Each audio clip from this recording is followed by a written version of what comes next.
Beijing looks out at the world as having been stitched up by wealthy countries, which designed the world's institutions in their own interests, which control the commanding heights of the global economy, which dominate the world's technological frontiers and own all of the choice assets. China's increasing flow of outbound investment is not just about economic imperatives and resource supply security. It is about gaining a seat at the tables at which the big decisions on the global economy are taken. It is about gaining a voice commensurate with China's role in the world economy. But it's about even more than this, because for Beijing, there's a principle at stake here. Several years ago, encouraged by general and magnanimous calls for it to become a quote-unquote responsible stakeholder in global affairs, China embarked on a major phase of outward investment. When it started to do so, what it was met with was not encouragement but carping. China, it seems, was prepared to deal with unsavoury regimes in order to gain access to resource assets that hadn't already been stitched up. These were accusations made by countries with not only commercial relationships, but at times with alliances with Saudi Arabia, with Pakistan, with Nigeria, with Russia. The real slap in the face came when China's oil company, the China National Offshore Oil Company, or CNOOC, made a very generous offer for a large stake in the American energy firm Unocal. What we saw was an extraordinary fear campaign whipped up in the United States, orchestrated in part by competing commercial interests over Chinese investment in an American icon. CNOOC quietly withdrew its offer, but don't underestimate the impact of this episode in Beijing. The rich boys' club doing everything in its power to preserve its privileges. The conclusion is, in China, in Beijing, that China has to play hardball. The global economy is not the free market depicted in economics textbooks. Underpinning much of China's drive is a burning need for recognition. The motive force behind this, underneath this, is China's victimology, its national religion.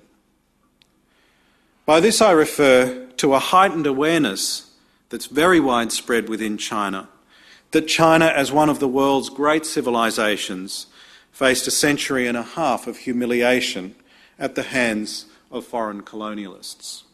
I note in passing that there are elements of another of the world's great civilizations, Islam, that are also reacting aggressively to the perceived humiliation at the hands of the West over a period of hundreds of years.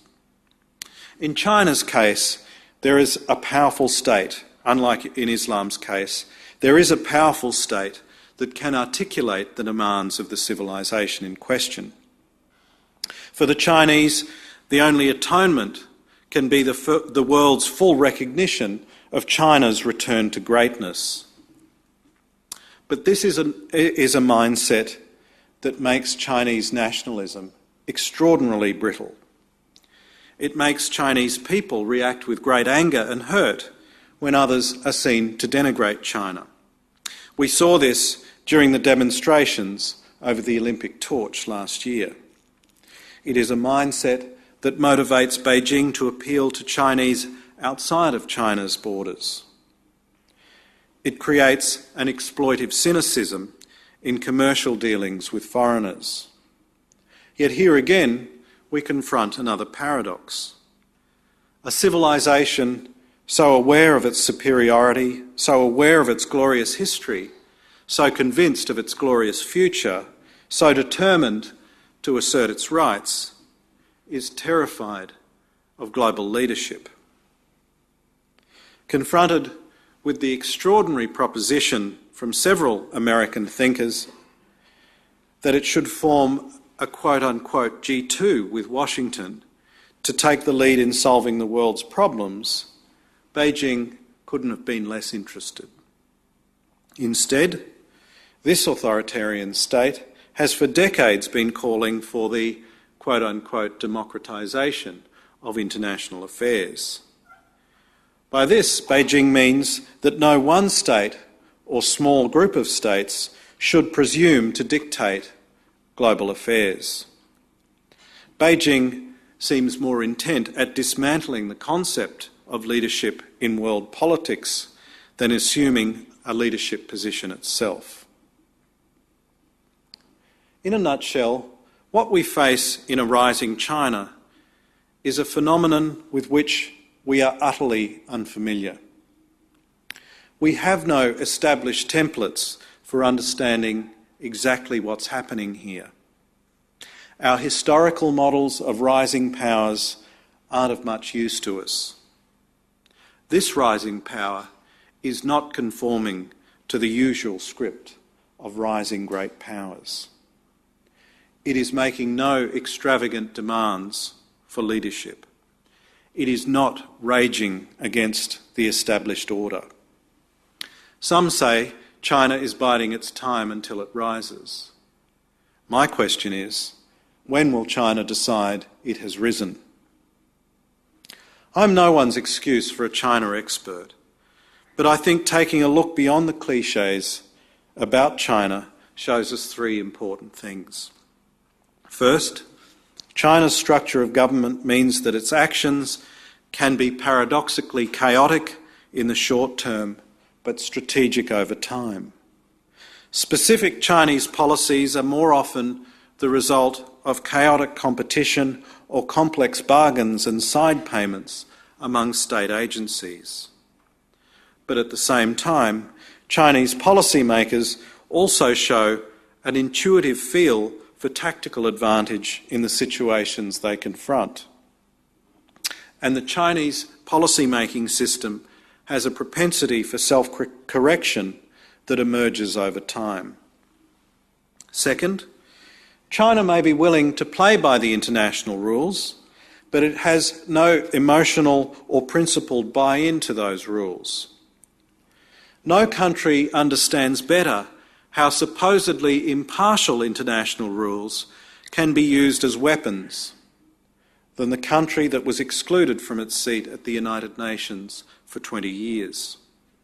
We should be careful not to overestimate how far China can be socialised into our system of rules as a responsible stakeholder.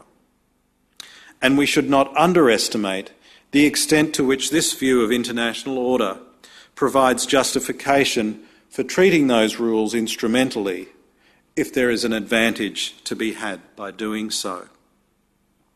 And third, we will wait a very long time if we think China is about to assume a formal leadership role in international affairs in partnership with the other great powers.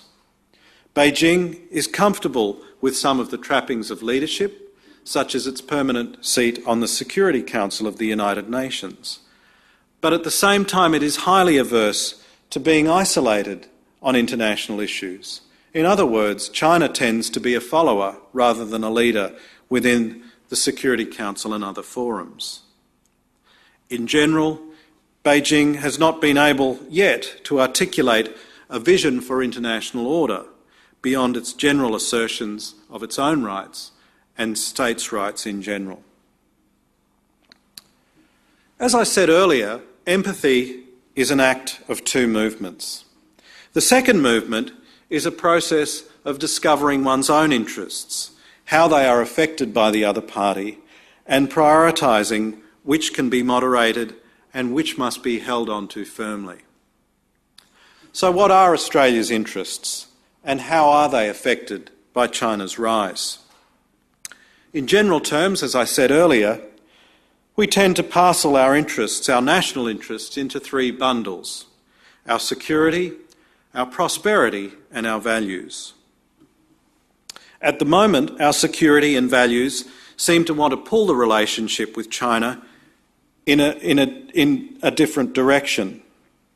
from our prosperity interests? A simple answer to this conundrum would be, if we want to prioritise our prosperity, we should be prepared to compromise our security and our democratic values about who we allow into this country and what we allow them to say. Or, on the other hand, that we should not compromise our alliance with the United States or our democratic values at any cost, and so therefore we should be prepared to accept a lower level of economic growth and prosperity and a basically confrontational relationship with China. To some extent, it is these two propositions or positions that have begun to define what passes for public debate on China in Australia.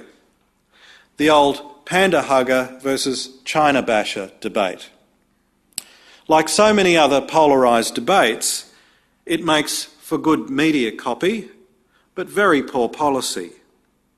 And if allowed to start to shape public attitudes, it could shape and constrain government policy making on China to our collective national detriment. Smarter policy must come from a first principles understanding of our interests and how they are affected by China's rise. Beyond this, our policy must be clearly articulated and presented to the public and to the international community to help shape public discussion of China and avoid the temptations of fear-mongering. So, back to our interests. And let's start with our security. Let's start with first principles. Australia has never been able to defend itself on its own and will likely never be able to. It is usual to say that we have looked to great and powerful allies for our defence. Not so. If we were forced to rely just on an alliance, we would be in a very precarious position as a nation. Our allies are global in their interests, always distracted, always stretched, often with interests and interpretations different from our own. Australia's defence and security rests not on a specific alliance commitment, but on the structure of the international system built by our powerful allies in ways that are congenial to our security. We as a country have always fought to uphold that order, and we expect that others will eventually be assimilated into that order. China's rise is pushing against this international order. Beijing does not view the international order as benignly as we do. An order underpinned by a network of United States allies ranged around China's coastline. An order which means China must transport the energy and resources it needs overseas patrolled by the Navy of the United States, a country that has repeatedly proved itself willing to cut off others' fuel supplies in order to pressure them to do what it wants. An order that asserts the rights to speak of those who challenge the rule of the Communist Party in China. China will push against this order, though it is unlikely to challenge it directly. Those who predict an imminent shift from an American-dominated region to a Chinese-dominated region predict too much. Too many countries in this region prefer a strong American presence, and few have shown a willingness to align decisively with Beijing. Our interests are clear. Our commitment to the current regional and international security order is non-negotiable. But our interests in maintaining the integrity of that order must stretch to accommodate the region's changing power equation. If the current order is inflexible, it will be brittle and prone to miscalculations, mistakes, and serious conflict. We, as Australia, should be working with Washington and its other regional allies to ensure that regional security arrangements evolve to allay China's concerns as much as possible. The system of bilateral United States alliances in the Pacific is 50 years old, and the original reason for its existence vanished 20 years ago. It needs to be re-articulated with a clear mission for the 21st century as a network of mutual security commitments to maintain order and stability as the states of the region become richer and more powerful. We need to think about joint naval responsibilities for maintaining maritime security, a common vision and approach to the integrity and security of energy supplies. China needs to be included in these joint systems. China needs to be made a part of these mutual security relationships. But for its part, Beijing will have to come to the party too. China must be encouraged to remove as many of the incentives as possible for its neighbours to flock to Washington's skirt hems. It must as a start be convinced to abandon its claims in the South China Sea, or at least be prepared to negotiate these away. These are basic issues that must be addressed. If they are not, no amount of regional negotiation will paper over the basic tensions. Let's move to our prosperity interests. Australia was built on trade and will always depend on being able to trade with the rest of the world. We have a vital interest in the integrity of a rules-based global trade and investment order. At the moment, we seem to be blessed in this country in having a lot of the things that are in increasingly urgent demand in global markets: resources, energy, food, services. But we need to look beyond the current boom. We need to look beyond the dollar signs. China and other powerful countries are in the uncomfortable position of having to import increasing amounts of the things they need to maintain their development progress. In times of rising concern about the supply of strategic resources and energy, Australia needs to start to recognise that these are not purely commercial matters. What may look like clever business from our perspective can be strategically alarming to those relying on the imports of vital supplies, on the steady supply of these resources and the steady price of these resources. What look like expedient one-off decisions from our point of view can be interpreted as part of a larger worrying policy position to those who rely on regular and dependable imports. We need to accept that some of our customers will want to invest in the production of these commodities in Australia. Above all, it is fundamentally in our interest to ensure that the current open trading system in resources, energy and food is maintained at all costs. The danger is that the emerging trend towards the national control of strategic materials production will extend to trade and distribution. And nothing will trigger destructive conflict faster than powerful countries competing over stitching up resources and energy supply deals. In such a conflict, Australia would be a prime target of opportunity. As a major producer of resources, energy and food, Australia can be a prime force in upholding the integrity of global resources, energy and food markets.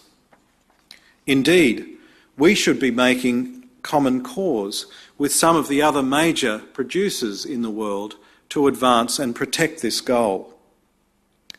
At home, Australia needs to articulate clear rules about what types of investment are welcome and what types are not.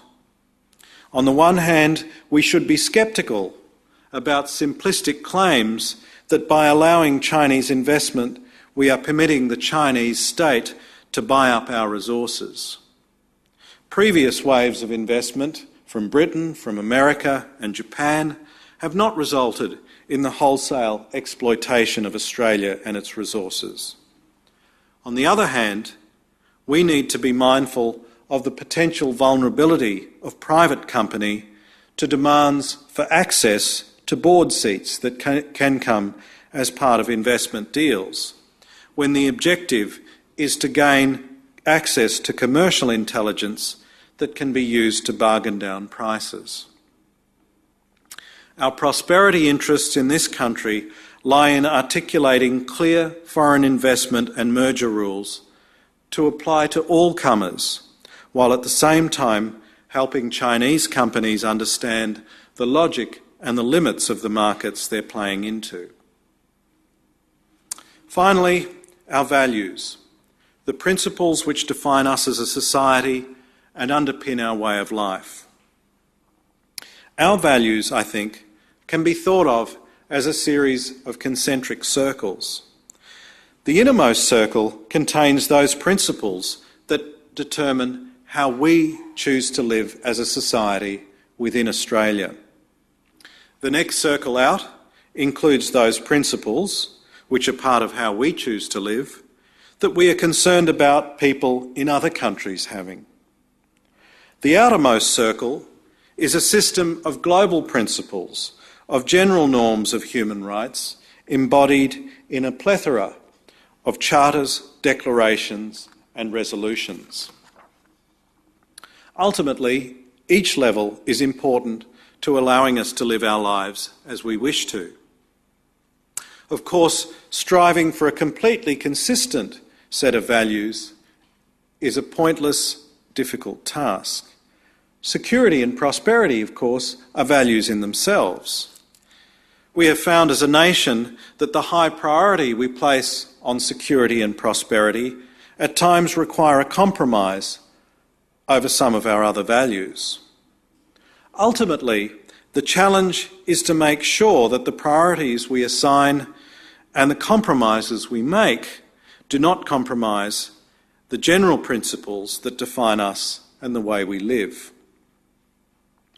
China's rise challenges our values from the outside in. Beijing is adamant that neither the system of global human rights norms nor the concerns of liberal democracies for the rights of people inside China can impinge on the authority of its rule within its borders. Less frequently, when our domestic actions are seen to challenge China's integrity, Beijing in turn challenges the innermost circle of our values. It demands that we deny its exiles visas and the freedom to speak publicly in Australia. Our interests here must be to defend our values most vigorously in this inner circle. At no point and for no stakes can we compromise the basic democratic freedoms of Australia. We should send this signal consistently and clearly to Beijing, firmly but not necessarily confrontational. At the same time, we must recognise how important global human rights norms are to our system of values in this country. The consistency and applicability of these norms must be upheld as much as possible. And the middle circle in between these two, our concern for the rights and conditions of those who are not our fellow citizens, is important in that it makes our values not just about us and our well-being and how we live. But we must also recognise that while China wants to lower its execution rates, reform its legal system and reduce its incarceration numbers, it is not likely at any time soon to transform into a liberal democracy like us. We need to confront this reality directly. We need to realise that, like us, China also has 3 concentric circles of its values. Like us, China has certain red lines that it will not compromise on, particularly relating to its own inner circle of values.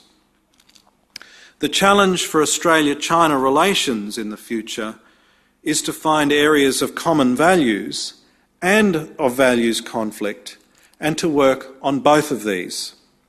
Once again, we need to exercise empathy, recognising China's genuine desire to reduce execution and incarceration rates and to improve its judicial processes. We need to acknowledge also Beijing's genuine and deep fears of social chaos, its fundamentally different attitudes towards dissent. We as a nation have no interest in continuing to confront China directly on values questions. The best progress we can make in advancing the second and third circles of our values is to work with China on areas where it genuinely wants to make progress, on bringing down rates of execution and incarceration without seeing a massive blowout in crime rates, on making judicial processes more transparent and efficient, on discussing new approaches to dealing with interethnic relations and Indigenous rights. To return to where I began, we are entering unprecedented territory here. I don't pretend to have laid out here a new China policy for Australia. I've only had time this evening to sketch a few outlines of the approach we must take to arrive at a realistic, long-term China policy. It's going to be a tough job. But the good news is we're not alone in this task. We seem to ignore in this country that most of the countries and the societies to our north are grappling with their own complex, difficult and contradictory relations with China. What we need to remember is that all of these societies have dealt with a powerful China before. We need to start conversations with our northern neighbours about how they are going to approach getting China right. But getting China right needs to be a process that takes in more than just our officials and experts and those of our regional neighbours. It needs to be a process that includes the Australian community as a whole. After all, we're ultimately talking about our national values and how we prioritise them. We're also talking about how we as a society interpret the rise of China. Americans tend to interpret China's rise in ideological terms. Europeans tend to interpret China's rise in civilizational terms. Asians tend to interpret China's rise in terms of long historical cycles. How will we, as Australians, eventually interpret China's rise? Getting China right is going to be hard. It's going to be contentious, but we have to get China right, and not one of us can leave it to others to do it for us. Thank you.